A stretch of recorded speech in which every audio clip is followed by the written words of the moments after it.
Today, I am going to be teaching from Dharma Paths by Khenpo Karthar Rinpoche, and I am teaching from the second section, which is the first teaching of the Buddha. And it begins with the life of the Buddha. The Buddha's previous life was as a bodhisattva living in, quote, higher realms. And when the teachings had completely disappeared on earth, there had been a previous Buddha, but these teachings had completely disappeared. At this point, then he came to earth and took birth in the human realm. And it was his choice to take birth in the human realm.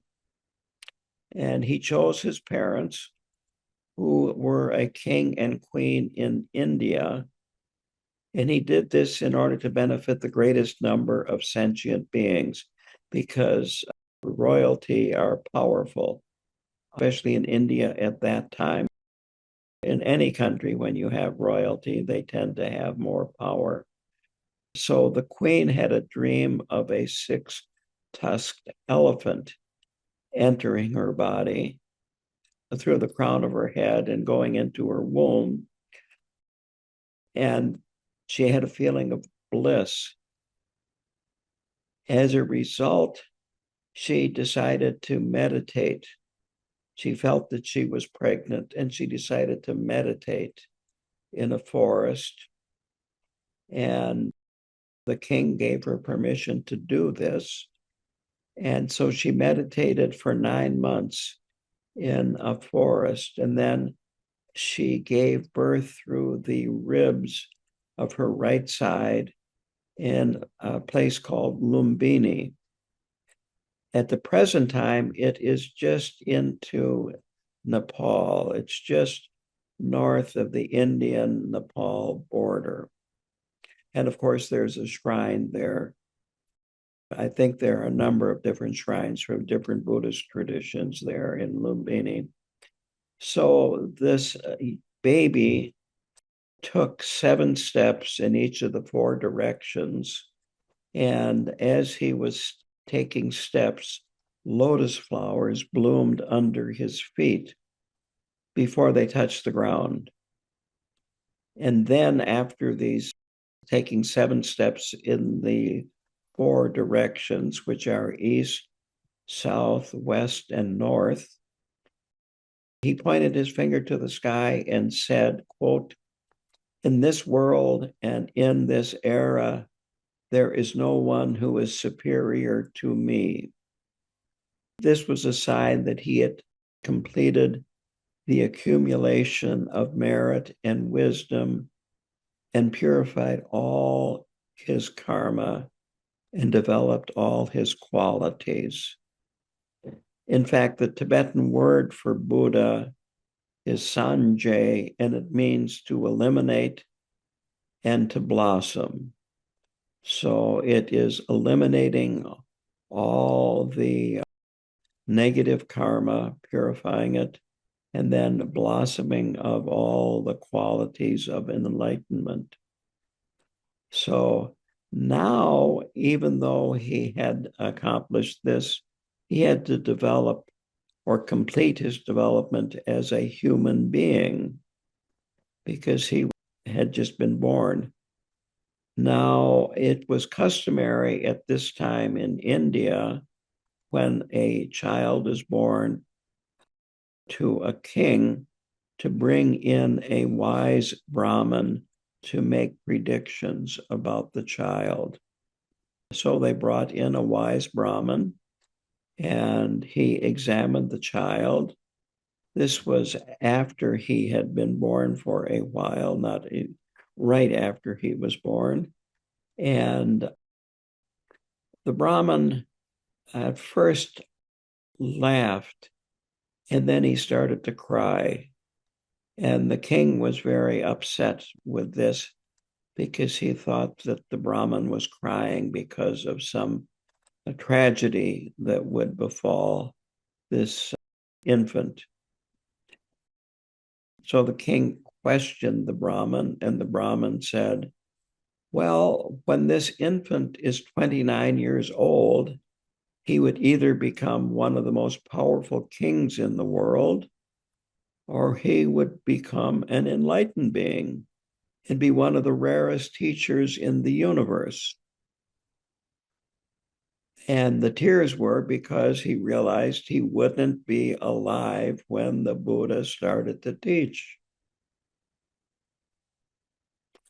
So the father, the king, he wanted him to become a king, take his place, to continue, you might say, the dynasty. And so the child, this baby, as he grew up, was kept in the palace. He was guarded by soldiers, and he was entertained by beautiful women. The idea was that to keep him involved in earthly pleasures, and he won't get too involved in spiritual matters. His mother died 7 days after giving birth to the Buddha, and he was brought up by an aunt. The king had him educated in various fields of learning that would be necessary for a prince to take over a kingdom. So art, science, metaphysics, medicine, and even sports, archery, wrestling, and other military sports.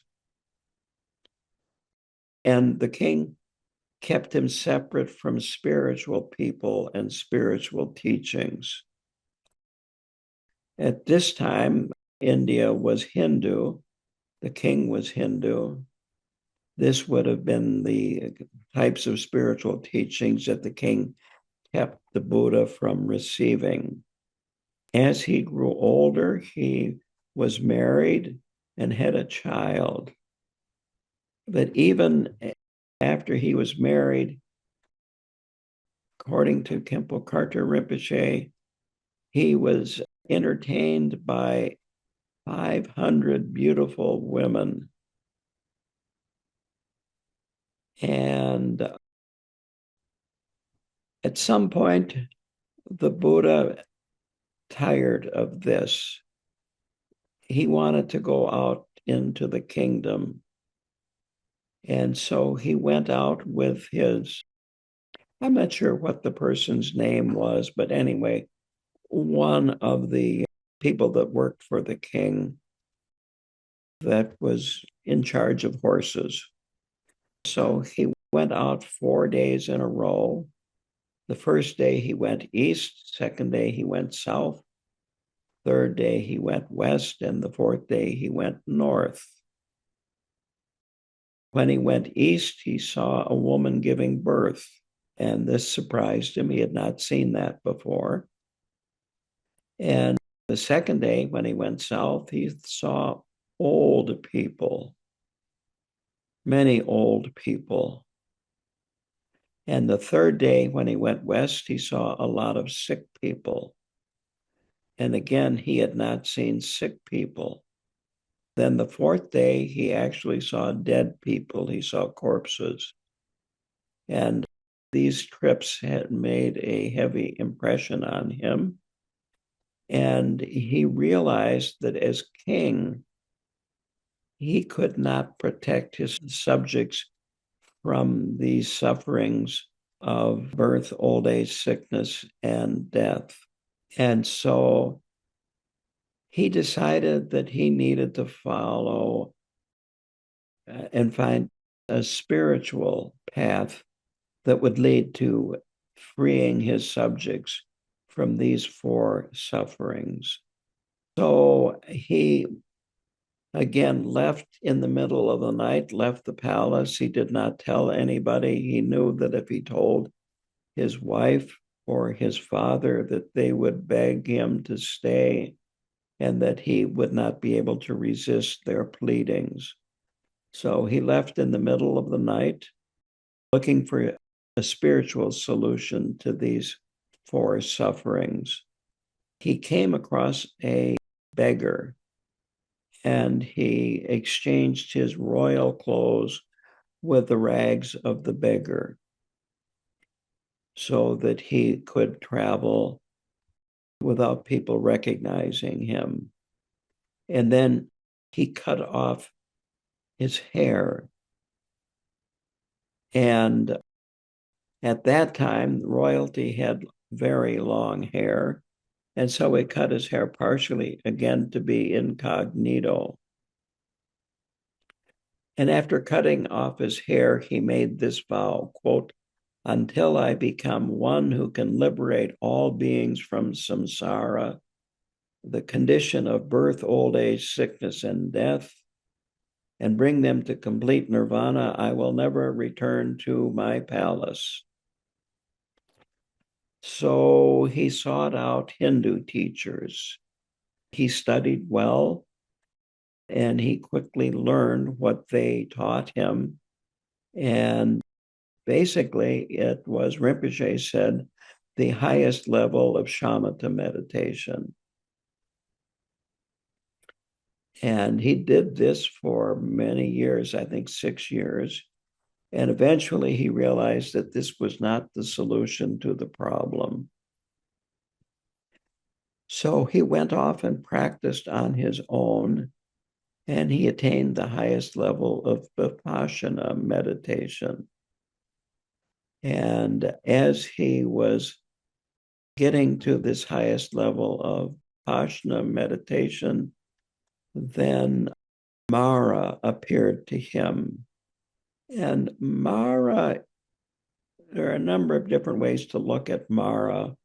One could be our own egotistical self-deception. And I think that's a good way to look at Mara here. And the first time Mara appeared was in the form of some beautiful women that were engaged in frivolous behavior.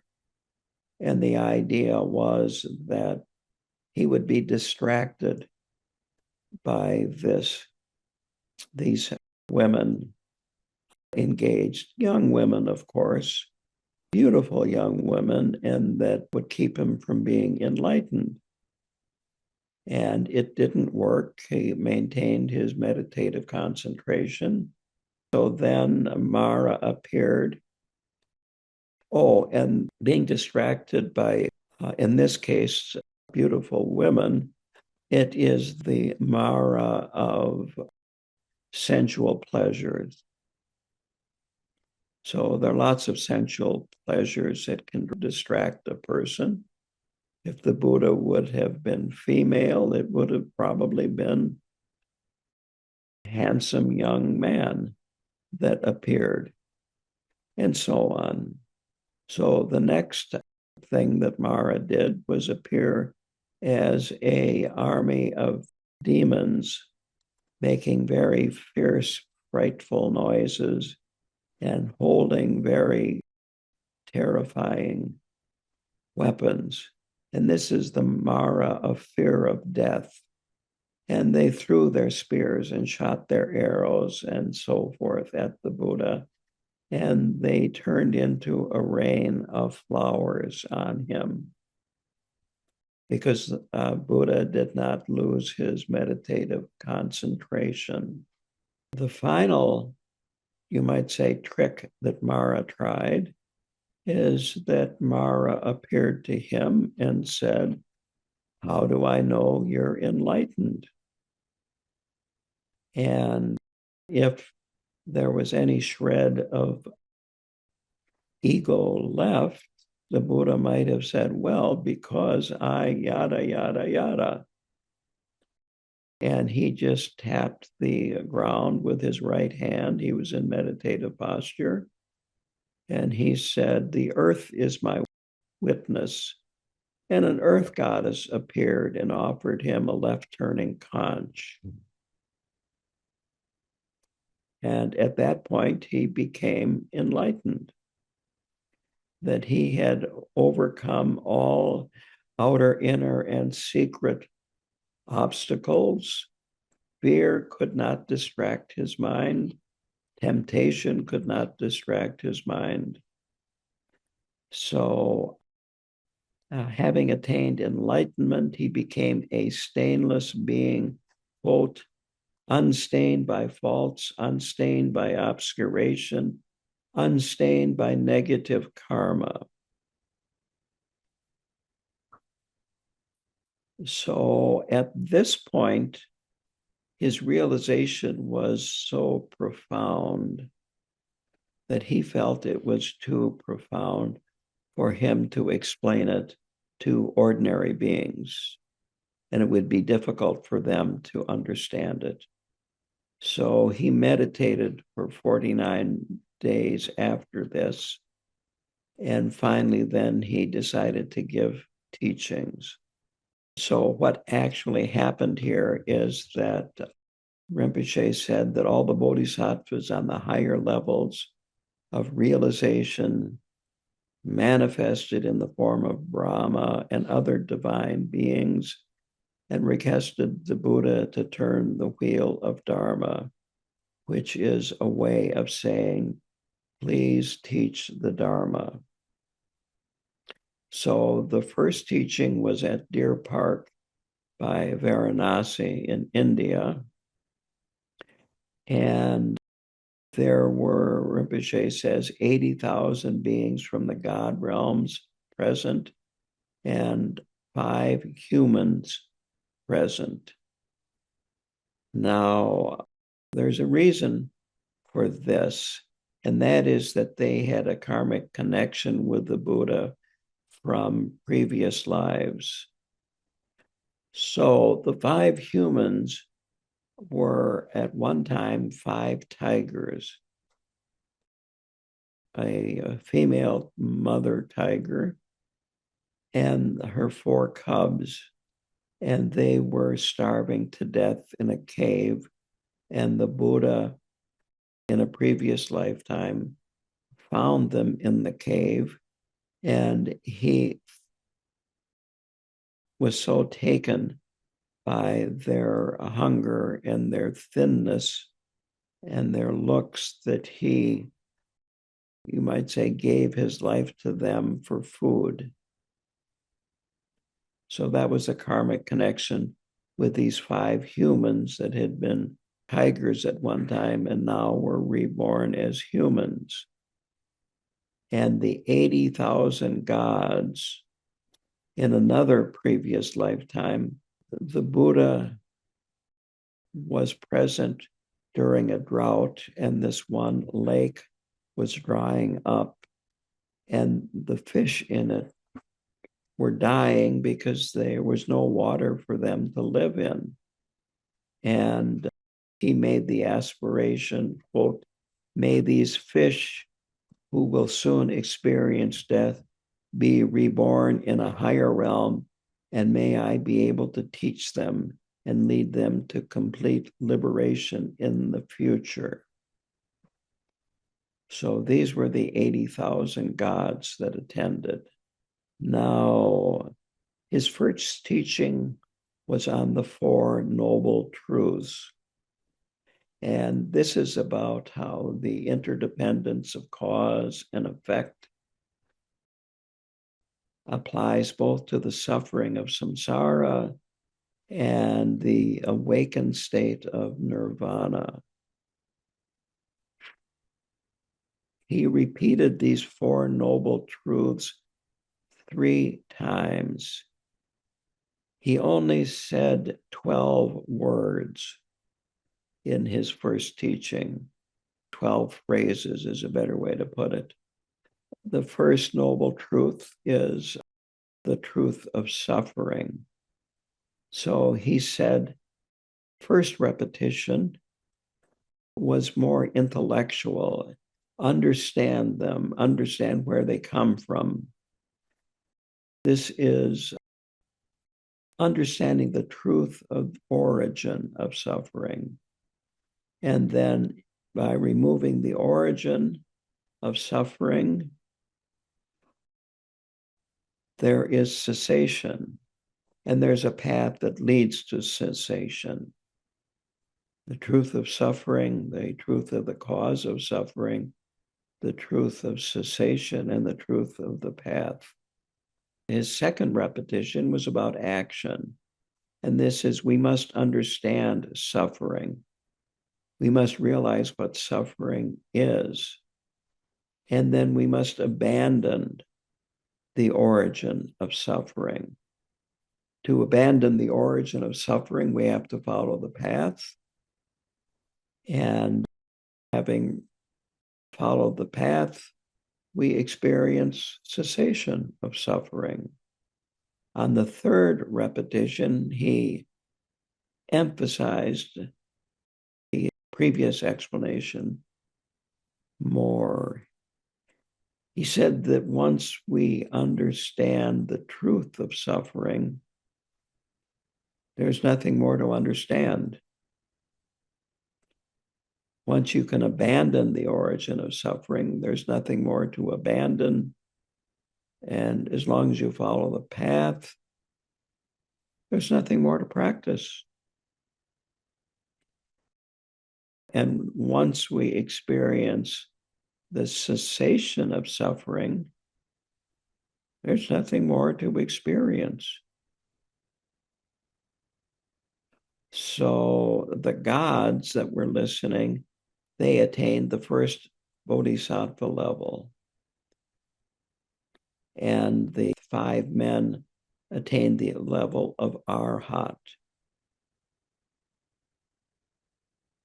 So Rinpoche said, we need more than the 12 sentences that the Buddha spoke.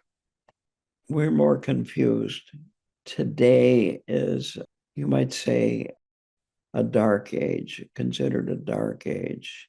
So we need more than 12 sentences to understand this. We're more difficult students. Rinpoche then goes into a description of the 6 realms and their particular type of suffering. The first is the hell realm, and the suffering there is heat and cold. It's very intense, and the pain is so intense that beings in the hell realm have no opportunity to think about practicing Dharma. A life of a being in the hell realms, very, very long. So it's very intense suffering over a very, very long period of time. The next realm is the hungry ghost realm, sometimes referred to as the Preta realm. And here the suffering is hunger and thirst.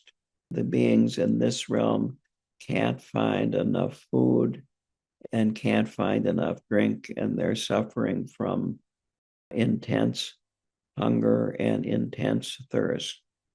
And as a result, they are not the least bit interested in Dharma, and they don't have an opportunity to practice virtuous action because they're just looking out for themselves. The next realm mentioned is the animal realm. And this list is very common. It goes from the realm that has the most suffering in it, the line, to the realm that has the least amount of suffering and the most amount of,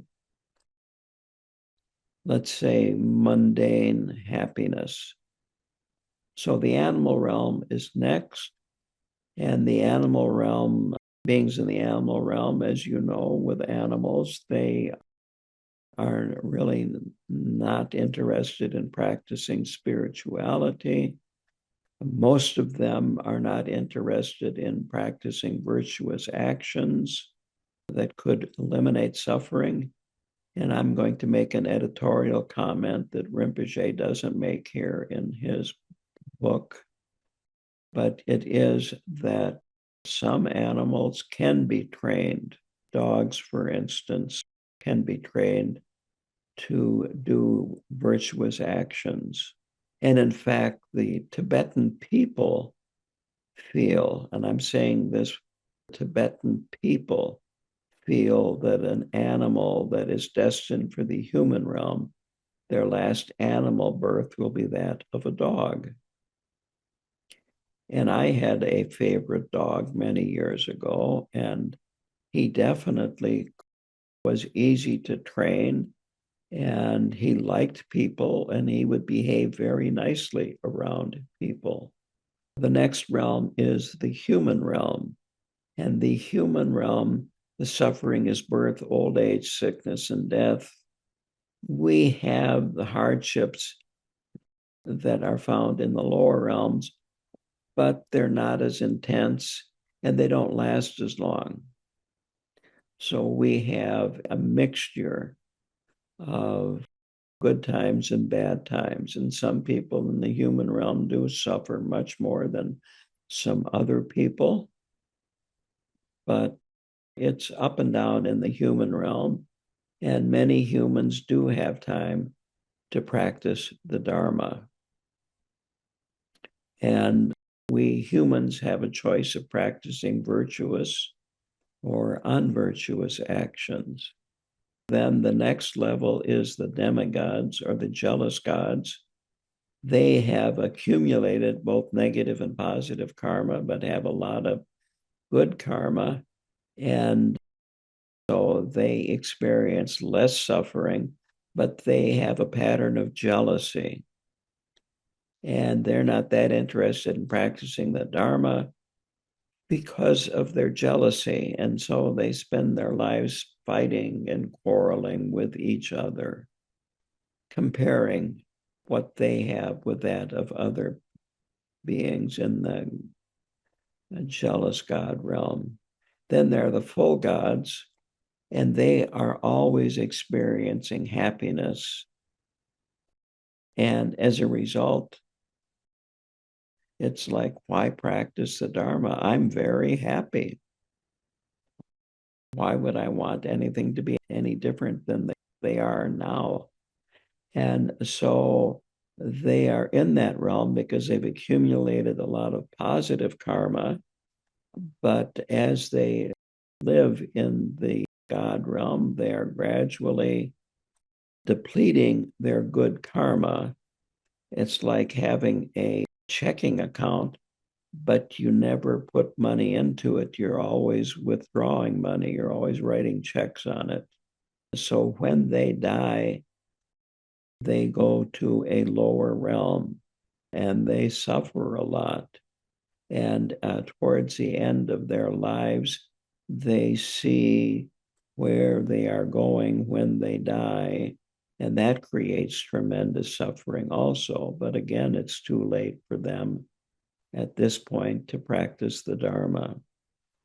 To go on here, all these realms have different types of suffering. One is compounded suffering.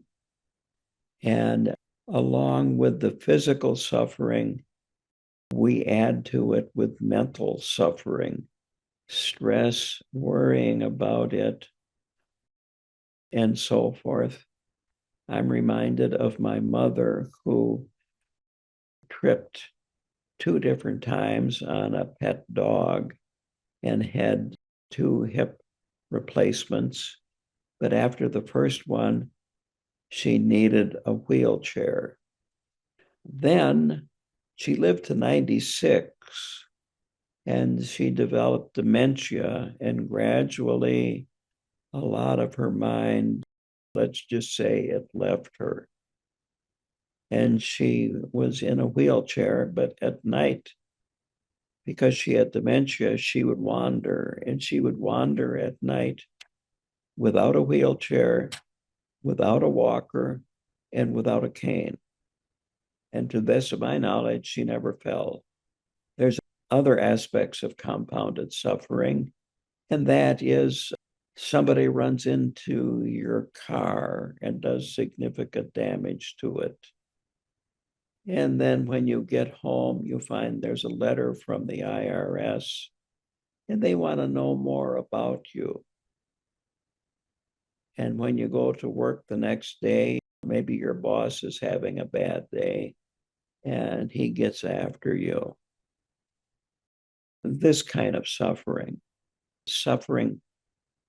and the causes of suffering, you don't get to work it through, and then you have a little time to rest before the next one arrives.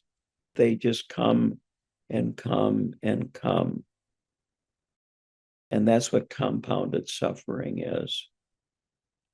And then there's the suffering of change, which is, we have the four ends in Buddhism, that all meetings end in parting, birth ends in death, friendship can end in animosity, and love can end in hate. And even if the love remains, your partner dies, or you die before your partner does. And then there is what's called all pervasive suffering, or the suffering of conditioned existence. You could call it fear, anxiety, uncertainty. We all experience, and it's all pervasive. It's like the air that we breathe. We really don't know what it's like to be separated from it. These are the types of suffering. Now, the causes of suffering. Well, it's very simple. It's karma and the kleshas. Now, karma is cause and effect. And karma is not made by gods, a higher power. It just simply, this is the way the world works. It's like seed and fruit, that when you engage in an action, it's like planting a seed that later on, under the proper conditions, will sprout, grow, and bear fruit. And there is karma that will lead to, called good karma, that will lead to happiness and pleasant circumstances, and there's negative. So negative karma is the cause of suffering, and the kleshas are a negative emotions, our arrogance, our jealousy, our attachment, extreme attachment, our poverty mentality of thinking we don't have enough, our hungry ghost mentality of not liking what we have and wanting something different, not being satisfied with what you have. Pema Chodron says anger is like drinking rat poison and expecting the rat to die. So our karma is a result of our actions in past lives, mostly. And, quote, positive karma from a past life contributes to a good rebirth, a physical body that experiences little illness and suffering, and continual good fortune. Negative karma is the opposite. And so he goes into the kleshas, saying that there are negative emotions or defilements. So he lists them very simply as aggression, greed, ignorance, attachment, jealousy, pride. So these negative emotions are the seeds that cause rebirth in the six realms. So these are the causes of suffering. Samsara means circling or a cyclic motion. Sometimes you take a higher birth and sometimes you take a lower birth, depending upon your kleshas and your karma. So this is the cause of suffering. Now, the cessation of suffering, he says, quote, samsara is a matter of mind. It is the defilements we spoke about. So if we remove the kleshas, samsara doesn't exist. It's that simple. There is unceasing happiness and peace when you remove the kleshas. So the Buddha said we have to understand the root of suffering, and once that root is removed, nothing more can grow. That is cessation. Now, the path that leads to the cessation of suffering. So we need to learn how to abandon the kleshas. The path is working on removing the origin of suffering completely. I use the example of seed and fruit. So it is removing the seeds and not planting more. So we need to have the proper methods to give us strength and the power to abandon the kleshas. They're very, very seductive. And as you start abandoning them, you'll find more and more subtle kleshas, emotions. I once had a person tell me, a Buddhist, he said, I used to be proud I wasn't arrogant. And he said that kind of ironically, but he meant it, that he finally realized, at least a little bit, that he had some pride about not being arrogant. And of course, that's an oxymoron, because arrogance and pride are the same thing. By removing the kleshas, we allow our positive qualities to emerge and grow and strengthen. And these qualities are our Buddha nature, our wisdom, our loving kindness, our compassion. The Buddha said, I can show you the path, but whether you follow it and reach your destination depends entirely on your effort, diligence, and your devotion. I cannot take you there. I can simply teach you the path. So when we remove the kleshas, we reveal and develop our positive qualities. We are still in this world, but we're liberated from samsara. Samsara is internal. So to finish up here are some specific remedies. For ignorance, it's hearing the teachings and contemplating them. It helps us develop some wisdom. And wisdom is the antidote for ignorance. Compassion is the antidote for anger and aggression. And compassion is having sympathy for another's pain. Jealousy, the antidote is love. If you want another person to be happy, you won't want to be unhappy at their good fortune. You'll feel good about their good fortune instead of jealous. For greed, again, compassion and loving kindness, that it will decrease your attachment to wealth and possessions. You may want to share them more. All of the above will reduce our attachment to our ego and reduce our pride.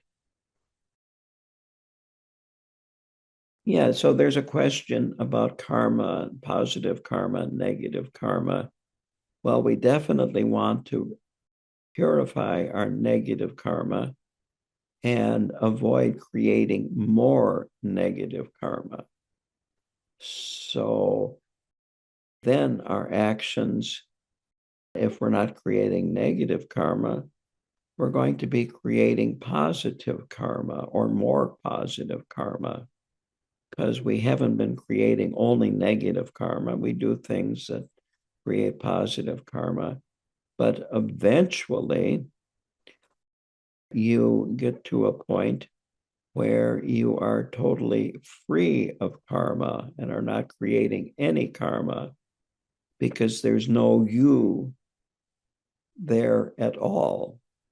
And one of the names, the Tibetan names for sentient being, is karma carrier. The question was about the Dharmakaya. And so there are three bodies of a Buddha. There is the Nirmanakaya, which is a form body, and it is the human body, shaped like a human. And then there is the Sambhogakaya. The Sambhogakaya can only be seen by highly realized beings. And I have been talking at some other classes about when we do a lineage supplication, that these great beings practice until the deity that they're practicing actually appears to them and gives them teachings. That is the Sambhogakaya. Now, the Dharmakaya, the Sambhogakaya has a form that we visualize. The Dharmakaya has no form, no location. It can't be talked about because it's beyond conception. If you're talking about it, you're not talking about it. You think you're talking about it. So the form bodies come from the formless body, the Dharmakaya. And so that's what the Dharmakaya is. That's a very, very short teaching about the three kayas. So the question is about the six realms, and are they coexisting with us? Are they aware of us? Animals are aware of us. What about the other four realms? Beings in these other realms, some of them, especially in the jealous God and the God realm, can be aware of what's going on in the human realm and affect it. And some in the lower realms can also be aware of what's going on in the human realm and get upset. Of course, the higher realms, the beings can get upset too, but some of the higher realms and some of the lower realms can cause disease, for instance. We might not be aware of them, but some people are aware of them. Rinpoche would always say that he wasn't aware of them, but I think he was very aware of them. Let me put it this way. When he would enter in the 3-year retreat, there's a fence around the retreat building. And when he would enter, he would be gone for long periods of time. But when he would enter after being gone, he would always look around. And I don't think he was looking around for things that you and I would see, if you understand what I mean here. I think he was looking around for beings in the four realms ordinary beings aren't aware of.